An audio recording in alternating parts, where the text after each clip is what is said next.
nga maitatanggi na sa ilalim ng pamumuno ng bagong owner ngayon ay meron talagang mga paninipula na nangyayari at ito nga ang di umano'y napatunayan matapos sumailalim sa mausisang imbestigasyon ang nasabing katatapos na Miss Universe beauty pageant.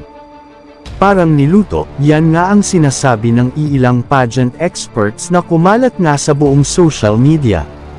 Ayon sa nakalap naming source, ang owner talaga na si Anja Kraptatap ang pasimuno ng lahat at ginamit lang niya ang mga judges upang maitago ang mga pandadayang nagaganap. Dagdag pa sa nakalap naming chika, para sa pansariling interest lamang ng bagong owner kaya niya nagawa ang pandadaya.